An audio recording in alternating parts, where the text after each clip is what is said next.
Olá pessoas, sejam bem-vindos a mais um vídeo do Carros em Foco e hoje vamos falar de dinâmica veicular. Vamos continuar os estudos. No vídeo passado a gente derivou a equação característica do comportamento transiente dos pneus, né? Falamos da parte longitudinal, fomos para a parte lateral. E agora a gente vai fazer o último comentário antes de ir para o próximo tópico, né? Pode ser que a gente comece o próximo tópico hoje, pode ser que não também, não sabemos. Então vamos descobrir, mas primeiro, meu nome é Anderson, eu sou engenheiro mecânico graduado pela Federal do Ceará. Vim para a Itália fazer um mestrado em engenharia automotiva na Universidade de Brescia. Não, errei. Eu vim para a Universidade de Modena fazer um mestrado em engenharia automotiva, onde eu me formei em 2024, né? E aí eu apliquei para o doutorado e cá estou na Universidade de Brescia, ok? Então, carteirada dada, vamos começar. Certo! Então, foi aqui que nós paramos no vídeo passado.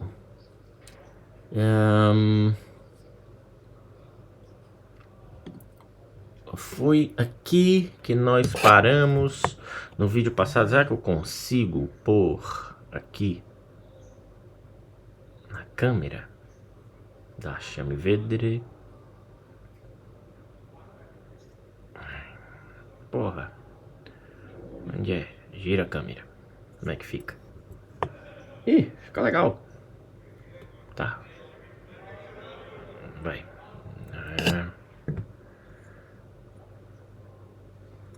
Então tá. Ok, hoje vamos fazer os últimos comentários com relação à equação característica da dinâmica da equação de força transiente nos pneus, certo? Hoje é a última parte desse tópico e a gente vai fazer um último comentário. Então, no vídeo passado a gente chegou aqui. Fy em função do tempo é Fy0, né? Vezes o ângulo de deslizamento, geralmente condição estática, e a exponencial, certo? 1 menos o exponencial da velocidade dividido por dy. Que é o quê? É o termo do tempo transitório, certo? Enquanto Fy0 em função, né, na condição de slip angle, é a equação, é a força já em condição de regime permanente, certo? Beleza. Então nota-se que através dessa equação, através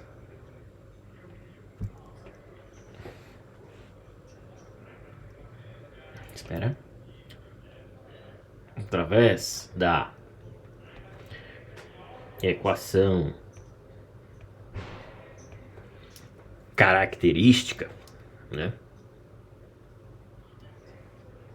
Através da equação característica,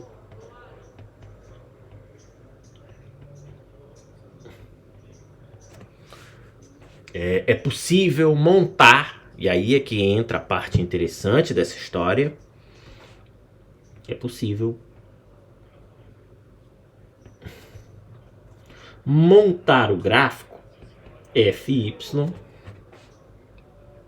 pelo deslizamento ou pelo deslocamento, né? O gráfico da força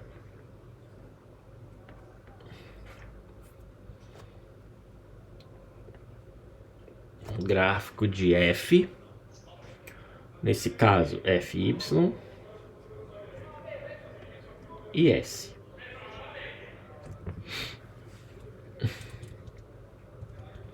S sendo que o deslizamento, não, aqui eu vou lidar com o deslocamento. E a gente vai ver por quê.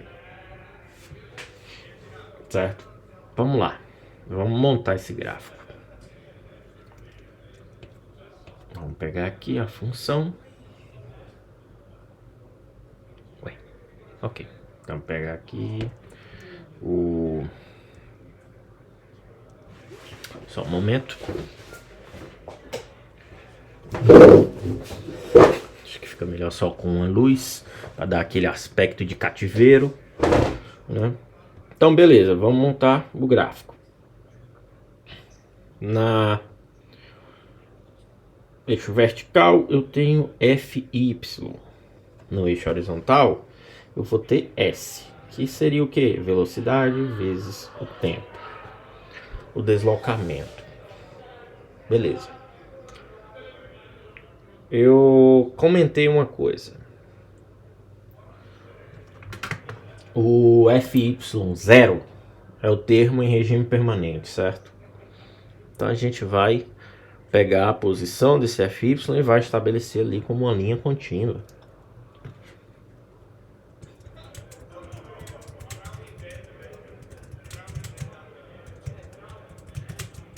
Certo?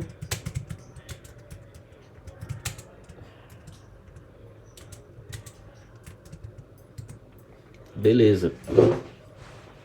Então vamos lá. Então vamos montar aqui a linha contínua.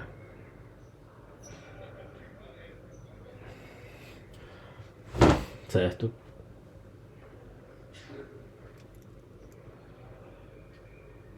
E aqui é FY0. Isso. Deixa eu só montar mais afastado. FY0.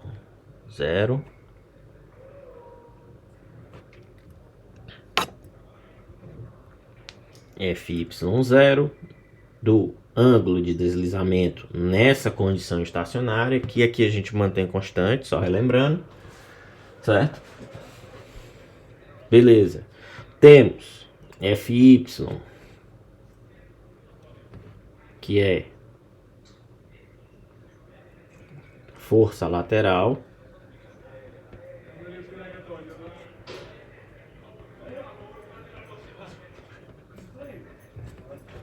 o PDF aqui tá tão pesado que o iPad aqui tá pedindo arrego.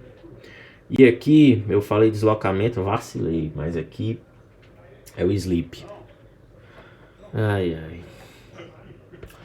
Não é à toa que eu fiquei desempregado. Então tá, aqui é o slip lateral, deslizamento lateral, lateral slip, certo? Vou botar um Yzinho aqui, de boa. Beleza. Então vamos só trazer aqui mais para baixo.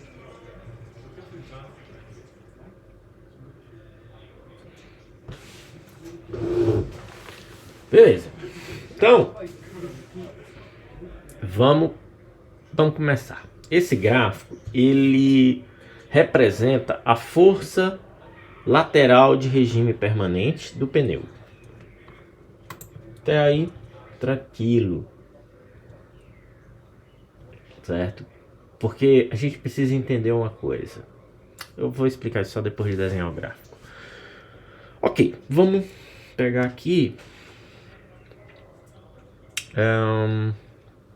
uma curva. Você vem até aqui. Tem aqui essa curva e ela vai ser proporcional a esse slip, né? Essa condição para esse slip. E eu vou ter uma outra curva, já um pouco mais, com uma inclinação um pouco menor, vai um pouco mais longe, né? E ela também vai ser proporcional a um slip. Beleza. Para cada curva, então tá. Para cada curva,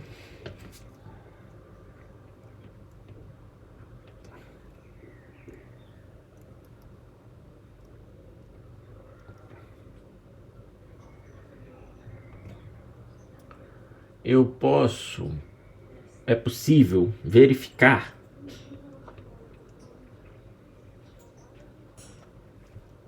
uma inclinação diferente.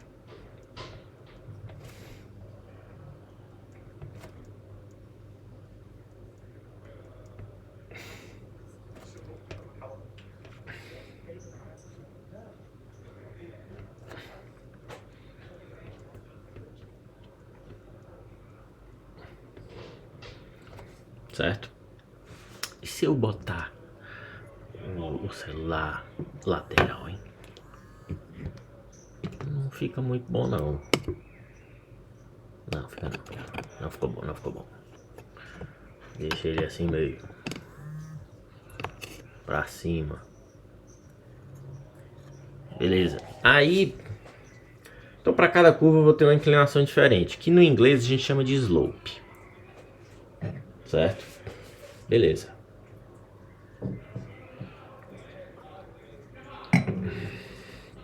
Essa inclinação é a inclinação da região linear. Certo? Importante manter isso em mente. Certo? Diferente. Que corresponde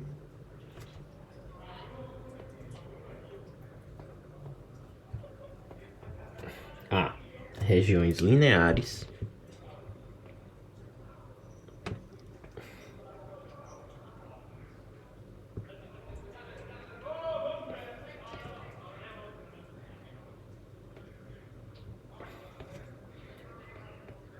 das curvas F, Y e S. Y, né? Que eu tô lidando com sleep eu tô lidando com sleep na região de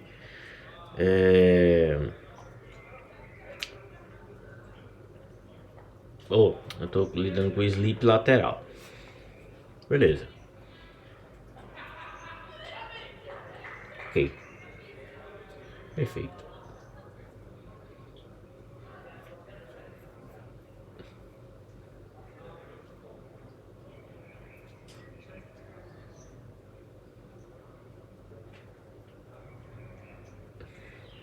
Ok. Só que a gente precisa entender uma coisinha a mais. As curvas de força e deslizamento, elas, na verdade, elas não são totalmente lineares, certo? Elas têm um índice de não linearidade. Deixa eu ver se eu encontro aqui. Tá tudo certo aqui, tá tudo certo. Certo?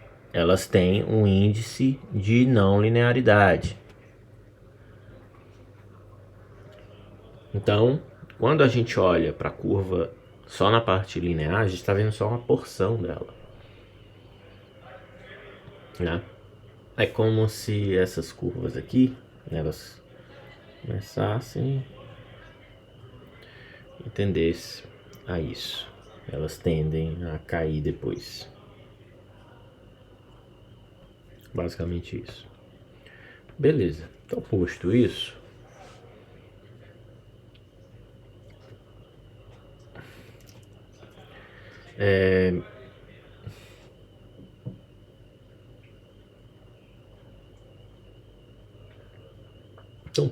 o que a gente está observando é a região próximo do deslizamento igual a zero. Ok.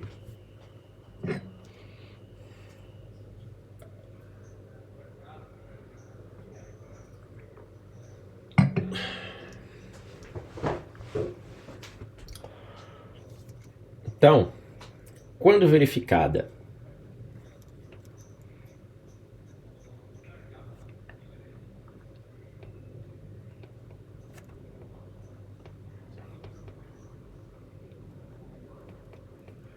a condição na qual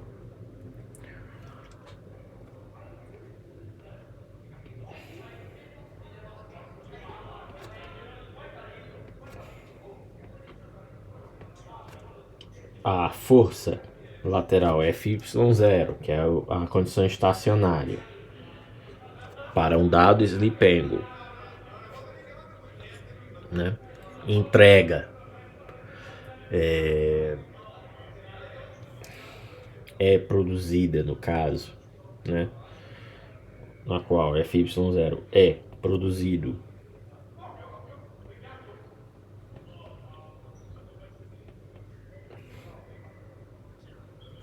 com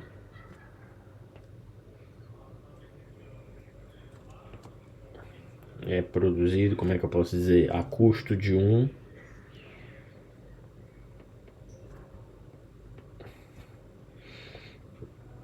DY, certo? A gente observa o comprimento de relaxamento do pneu para a força do regime estacionário, do regime constante, permanente. Então observa-se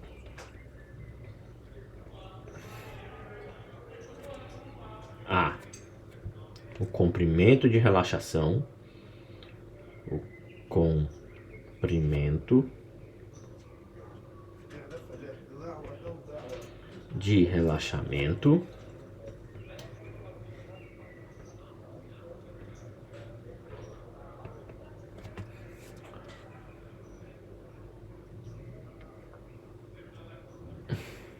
da respectiva força lateral para esta força tangencial, para esta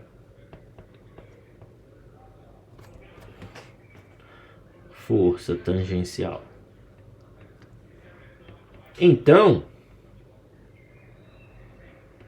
o que é que a gente pode concluir já de cara aqui?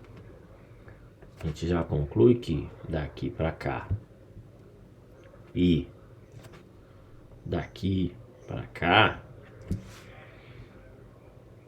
é dy e aqui é dy também, só que de forças estacionárias diferentes. Quer dizer, da mesma força no caso. Minto, da mesma força. O que muda é o comprimento de relaxamento. E o que isso significa? Aí é que tá.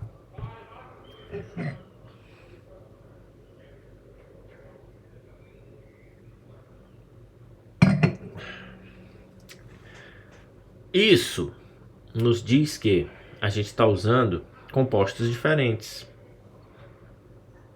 E se eu uso um tipo de borracha, eu vou ter um relaxamento. Se eu uso um outro tipo, eu vou ter um outro relaxamento.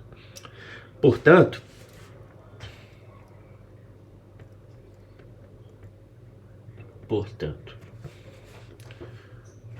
o comprimento de relaxamento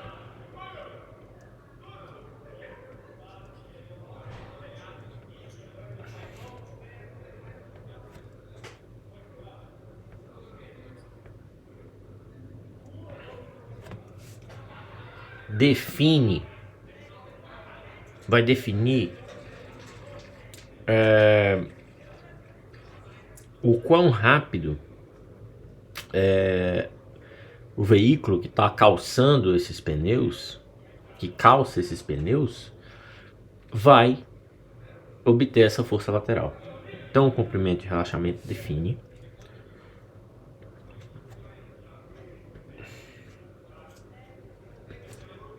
o quão rápido a respectiva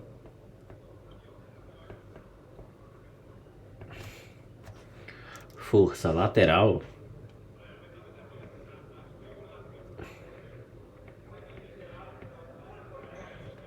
é obtida, certo? Cada relaxamento é um tipo diferente de pneu.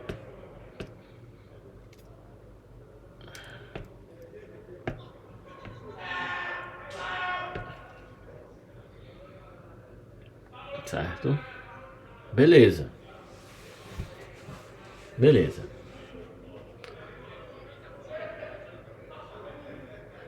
Mas o que a gente pode dizer mais disso? E olha que a gente está falando só do comprimento de relaxamento. A gente pode dizer também que se a gente vê aqui cada curvinha dessa, tá que pariu, minha irmã, está merda. Só pra cagar o pau.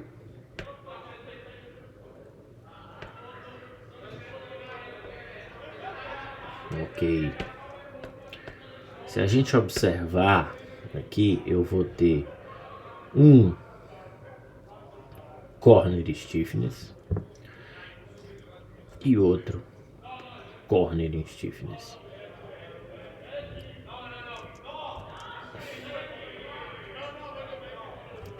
Certo? Então,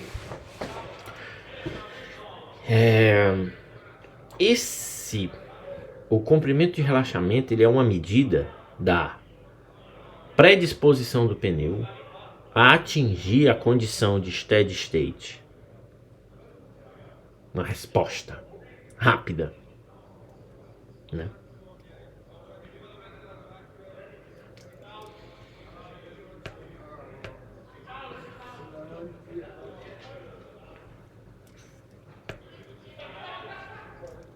Beleza. Então não, porque eu já escrevi portanto. Então vamos botar aqui. Além disso,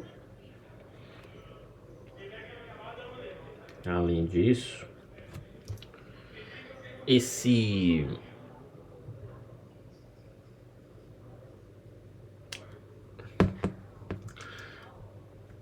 o comprimento de relaxamento, ele é, portanto, ele é também uma medida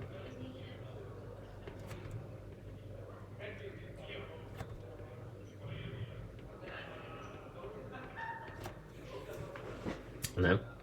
É uma medida da como é que eu posso dizer? É uma medida da prontidão, da disposição do pneu em atingir, né, os valores de a sua força de regime constante, né? É uma medida da predisposição do pneu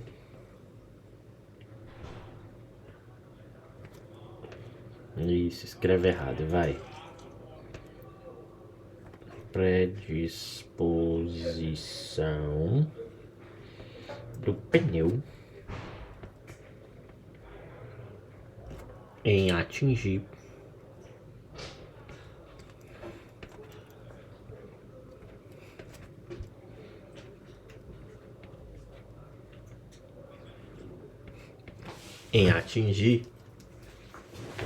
a força de regime estacionário. A força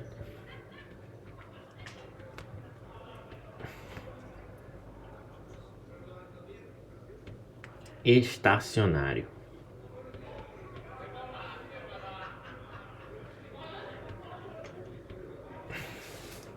Ok.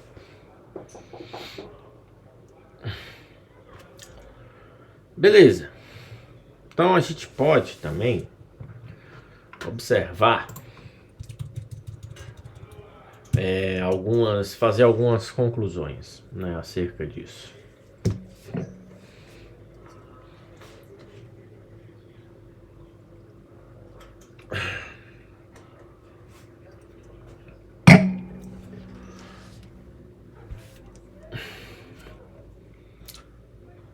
Dessa forma,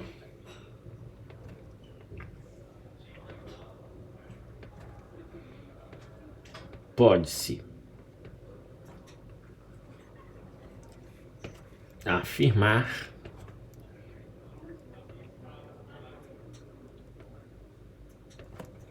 que,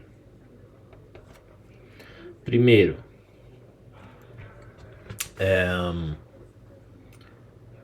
quanto menor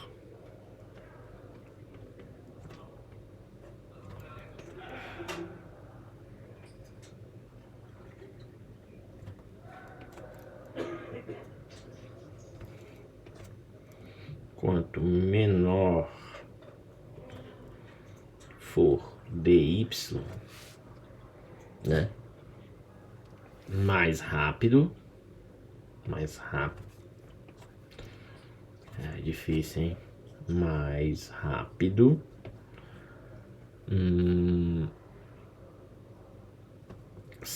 O sistema atinge fy0 para um dado ângulo de deslizamento, certo?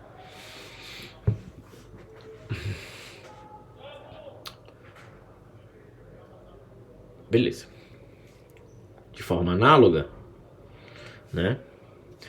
Ai, já engolindo palavra aqui.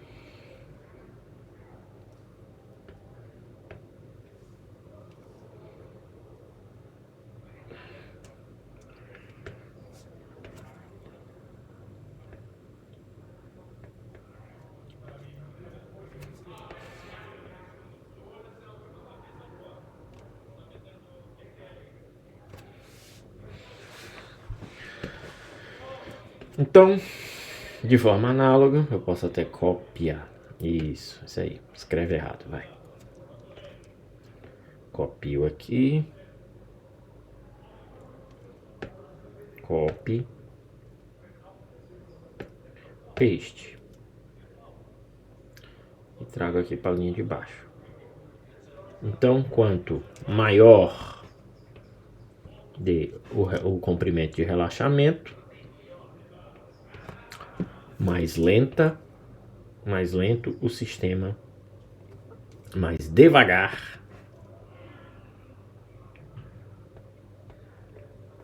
o sistema atinge a força estacionária. Beleza. Ok. No geral, né, e aí assim, partindo de um ponto de vista de tipo de pneu, os pneus de corrida têm um comprimento de relaxamento bem pequeno, certo?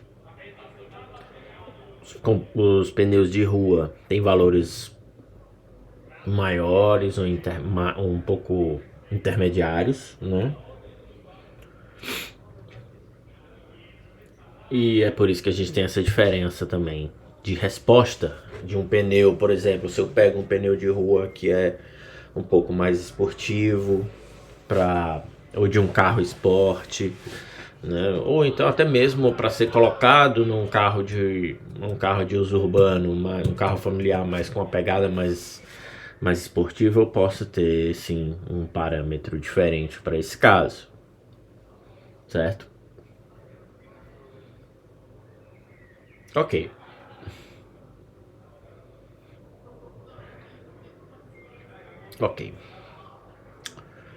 Então, sabendo disso, como que esse dy varia? Ele gerou-se até onde ele vai? Bom, o comprimento de relaxamento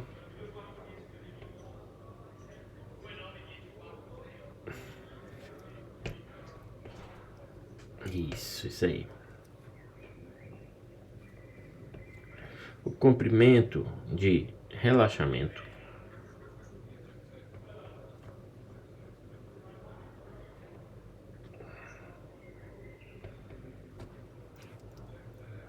oscila dentro dos limites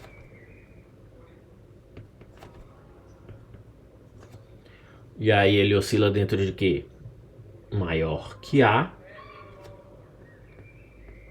porém menor que R. Eu vou chamar aqui de RE. Onde A, I, RE, RE, né? Onde A e RE são o são a metade do comprimento da área de contato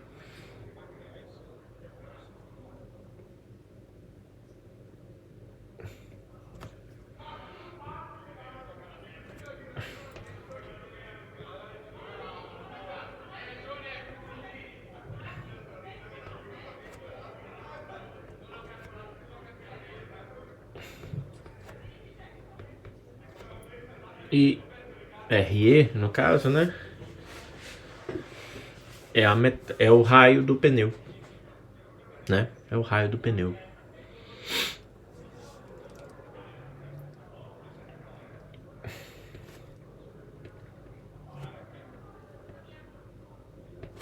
É o raio do pneu. Então, aqui só pra gente entender, eu vou ter A menor do que DY,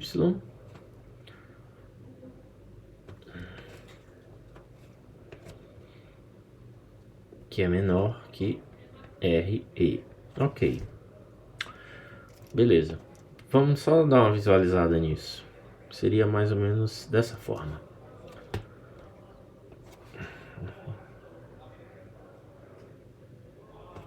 Não.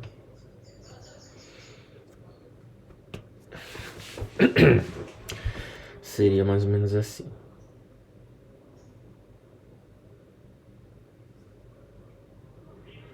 Tenho aqui o pneu. Centro do pneu. Contato. Comprimento de contato. Suponhamos que aqui seja a metade. Daqui para cá é A. Certo? Beleza. Então, daqui para cá é o raio do pneu, que eu vou chamar de RE.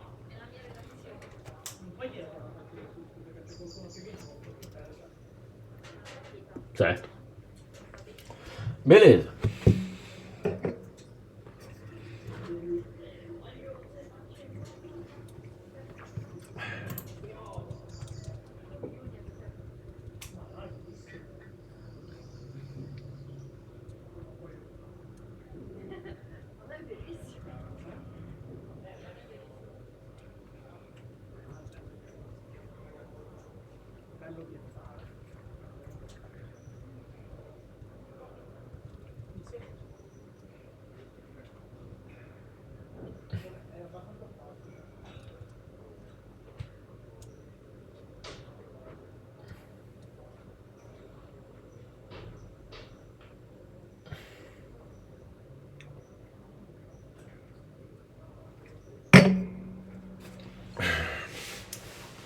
Ok. O que mais que eu posso dizer para fechar?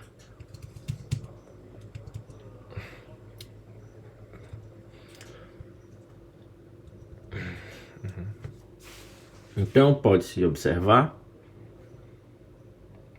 Então, observa-se que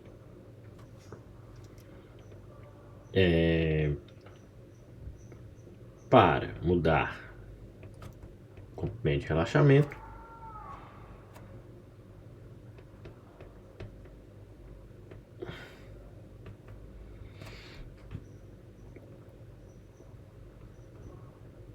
pneus diferentes são utilizados. Borrachas diferentes, diferentes compostos. Obviamente,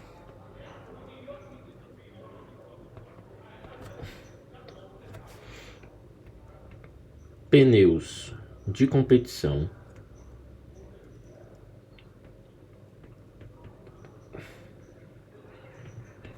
e de uso civil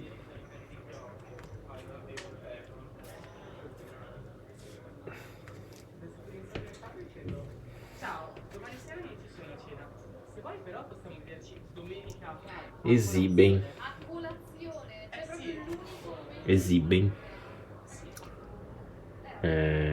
menor e maior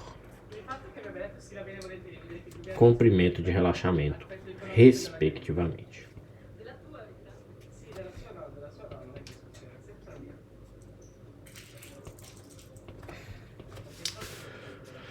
Ok.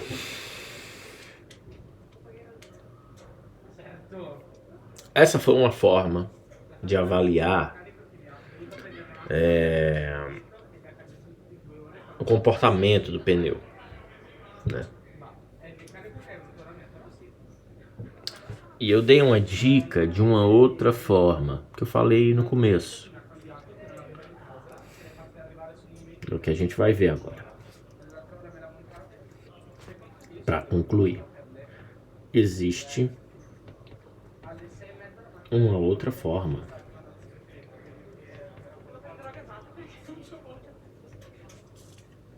de avaliar o comportamento do pneu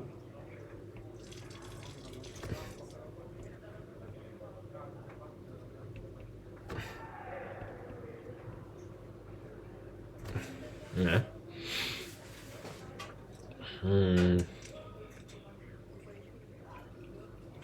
Em termos da sua rapidez para obter, né, a força de regime constante.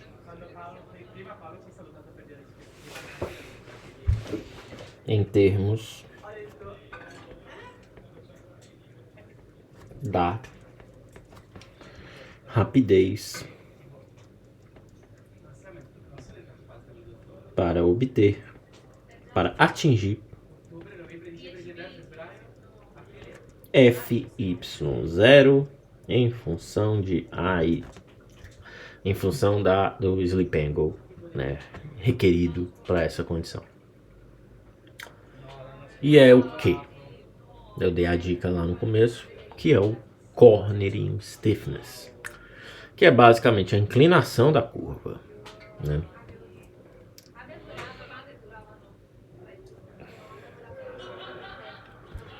Que é pelo cornering stiffness, ou rigidez de curva, né? Não sei como. Vamos ver como se diz isso em português. Como se diz cornering stiffness em português?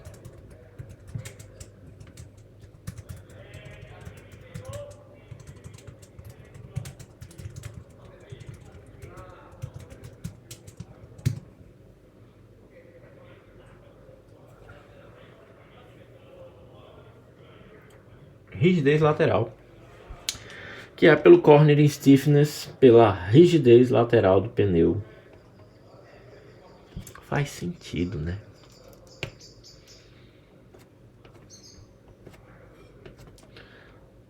Rigidez, nunca pensei nisso.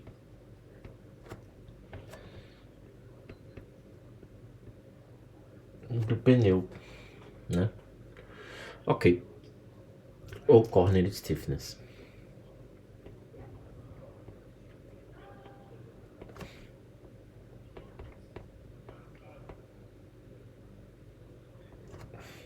Que nesse caso é o CY, ou C alfa no caso, não C alfa. E aí como ficaria esse gráfico? Não ficaria muito diferente.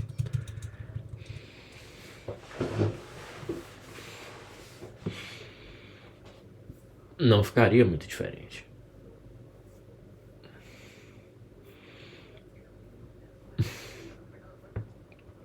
Vamos rever. Vamos pegar o mesmo gráfico e vamos adaptar. Agora a gente vai avaliar em termos do corner stiffness. Copiamos e colamos. Toft. Pronto. Show. Beleza. Então aqui a gente vai avaliar em termos do corner stiffness, então isso aqui para mim pode ir embora, certo? Vamos apagar esse termo aqui que eu escrevi errado, certo? Ok, corner stiffness, nesse caso, nesse tipo de avaliação,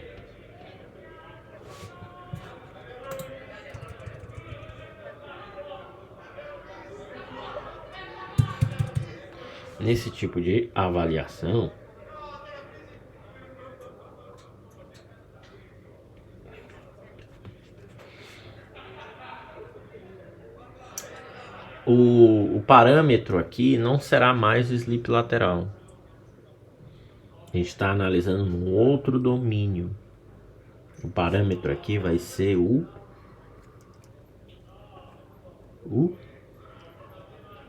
sleep angle, o ângulo de deslizamento alfa. Por quê? Porque o corner stiffness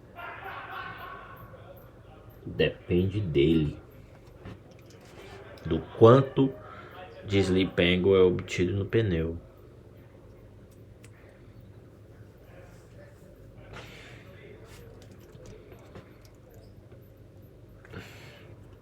Um parâmetro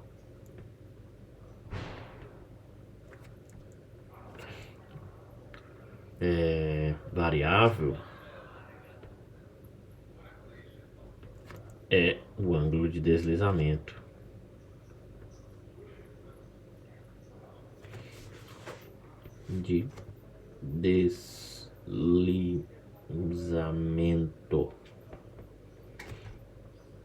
Alfa.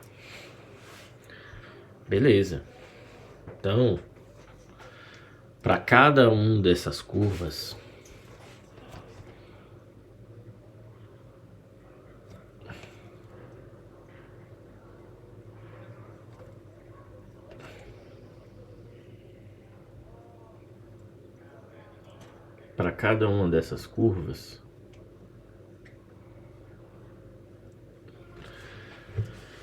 eu vou ter um alfa diferente. No caso, pelo menos nessa parte linear. Então aqui será alfa. E aqui será o respectivo alfa. Certo?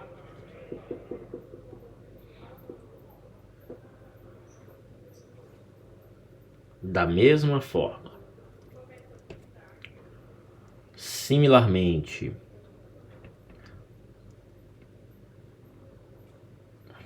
a avaliação anterior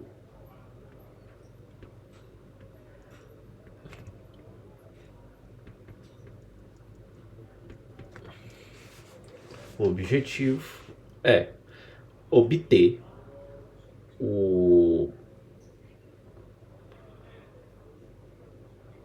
obter FY da forma mais rápida possível, certo?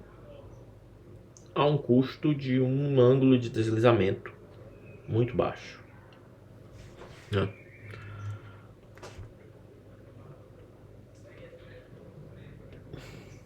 O objetivo é alcançar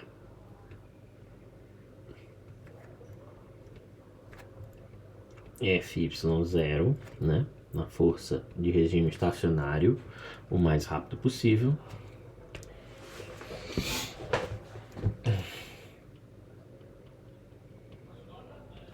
Ou seja, com a inclinação maior, né, o maior ângulo de inclinação, né?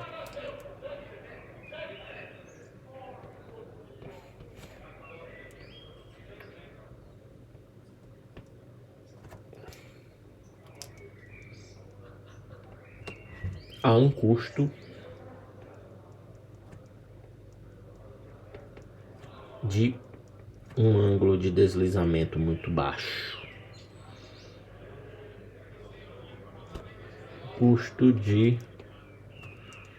Ao custo do ok, é assim mesmo, de um ângulo de deslizamento muito pequeno. É isso. E mais uma vez, pneus de rua geralmente eles distorcem muito e seria como se fosse o caso da curva azul. E o pneu de corrida, ele não é nem que ele não ele é mais rígido, mas ainda assim ele produz mais gripe. Mas aí outro fator, tem muito fator do composto, né? De qual borracha está sendo utilizado. Quanto tempo? 46 minutos, ainda dá para fazer mais comentários, né? Então depende muito da borracha que está se utilizando. Então a gente vê aqui como é que a gente lida com essas curvas, né? Eu posso trabalhar com o comprimento de relaxamento ou com o cornering stiffness. Bom, esse é o fim desse tópico, né? Será que dá menos para dar uma introdução? Falta 14 minutinhos. Então, vamos ver qual é o próximo tópico. Cara, porra, modelo planar, bicho. Puta que pariu. Deixa eu ver.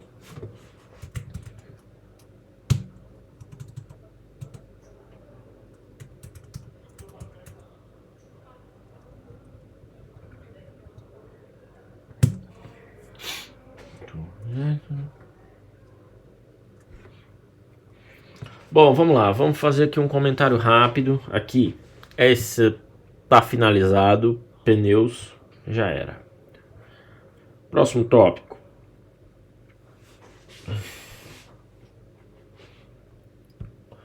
Hoje a gente vai falar do modelo planar. Quer dizer, vamos só dar uma intro, né? Só dizer o que é e tal. Não sei nem se eu vou desenhar, porque aqui é fechado 1 hora de vídeo.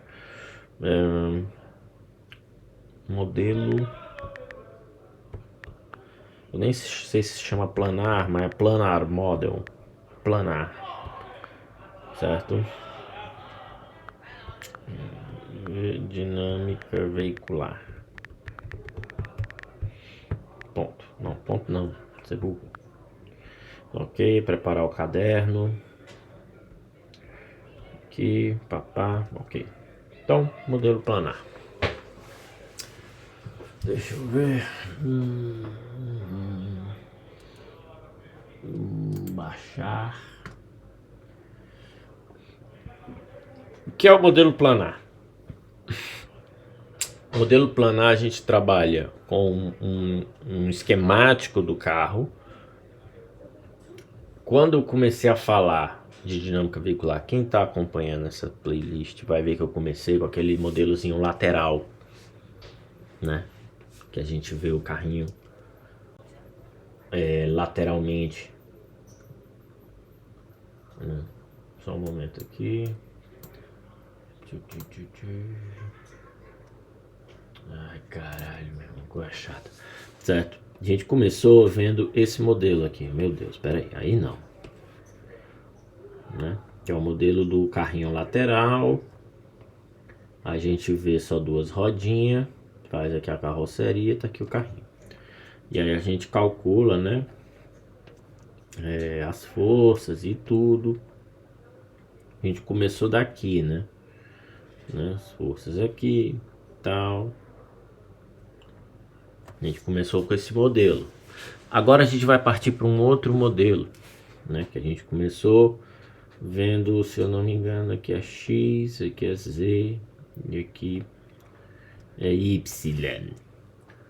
Agora a gente vai partir para um outro modelo, que esse modelo é o modelo planar. O modelo planar a gente vê o carro de cima,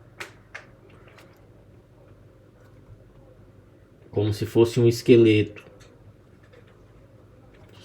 certo? A gente vê o carro aqui de cima. Então aqui eu vou ter o que?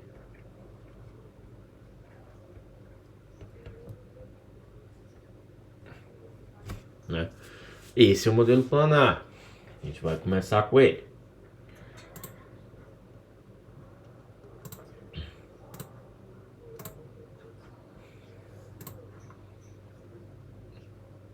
Vamos ver se eu faço uma pequena introdução. Eu acho que isso já é uma introdução, né?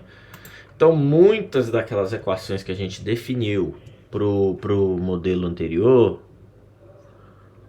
serão aproveitadas aqui. Na verdade, elas serão um complemento, né, do modelo planar, né? Então tá. Existem algumas considerações a serem feitas sobre o modelo planar, certo? Então a gente vai tratar de novo de um movimento em regime permanente, certo? Então eu tenho pouca aceleração lateral e longitudinal, certo? A gente vai desconsiderar aqui os movimentos de roll, pitch, bouncing, certo? And yaw, ou seja, rolagem, pitch,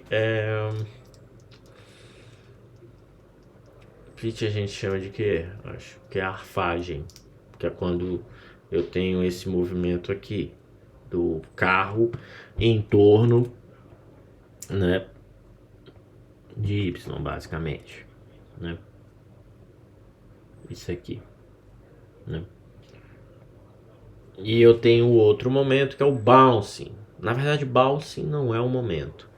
Bouncing é uma oscilação da carroceria na vertical. Veja que a gente, nos vídeos, a gente tratou disso aqui, nos vídeos anteriores, né? Muitos vídeos anteriores. E o yaw é um movimento em torno de Z, a famosa guinada, muito comum em quem estuda aviação, né? Dinâmica de corpos. A gente vai considerar o sistema de direção rígido, certo? Ou seja, por que a gente está dizendo isso? Porque todo sistema ele tem algum nível ali de compliance, que é um nível de deformação, né? Que afeta, né, o sistema. Não sei quem assiste esses vídeos se já trabalhou com análise de dados, você às vezes vê esses compliances aí, viu? Né? Você às vezes pega num carro de corrida um sistema já se deformando e perdendo performance por causa de compliance, né? Então, outra coisa, ok, a gente vai estabelecer uma direção direta, certo? Ou seja, o ângulo dos pneus ele vai ser o mesmo ângulo de giro da direção, certo? O eixo do pino mestre, certo? A projeção desse eixo ela vai estar na pista, obviamente, mas no centro da área de contato. Eu vou escrever tudo isso no próximo vídeo, eu tô só fazendo essa introdução pra gente não ficar 15 minutos sem nada, né? Beleza. Então, como é um movimento, um sistema para baixas acelerações, cada ponto do veículo é assumido, é considerado que tem uma velocidade paralela à superfície e uma altura constante, certo? E aí a gente, para completar e facilitar a nossa vida, a gente vai assumir que a superfície ela é bem lisinha e perfeitamente, bem lisinha não, perfeitamente linear, reta, certo? O ângulo de direção é considerado o mesmo para ambas as rodas, sabemos que isso nem sempre é verdade, né? E o chassi é perfeitamente rígido, o que também não é verdade. Mas Anderson, por que a gente faz isso? Eu vou dizer por que a gente faz isso.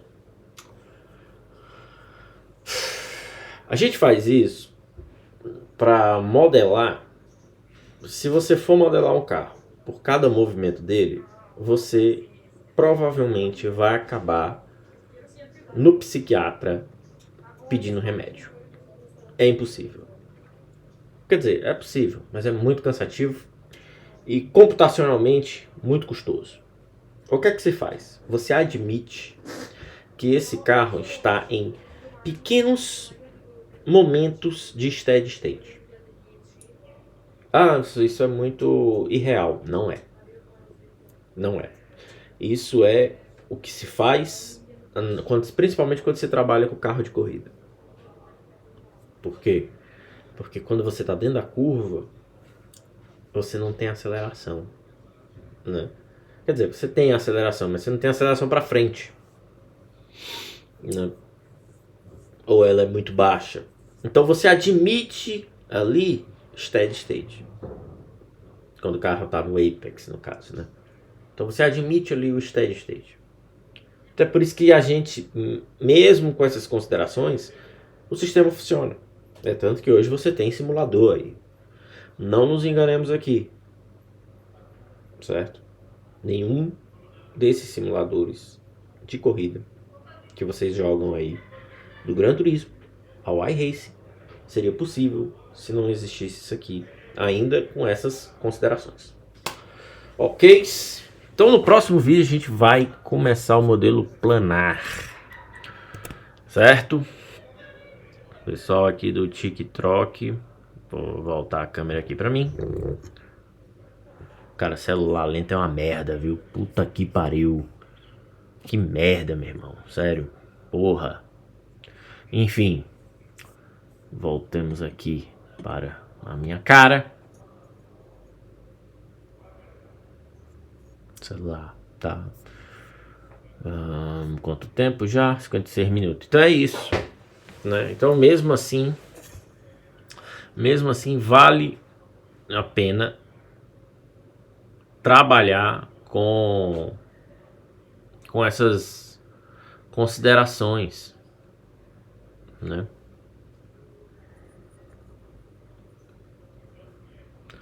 Vale a pena trabalhar com essas considerações.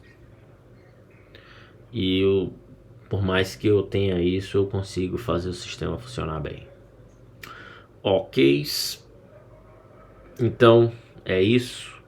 Nos vemos no próximo vídeo. Na próxima sessão de tortura veicular. E até a próxima. Tchau.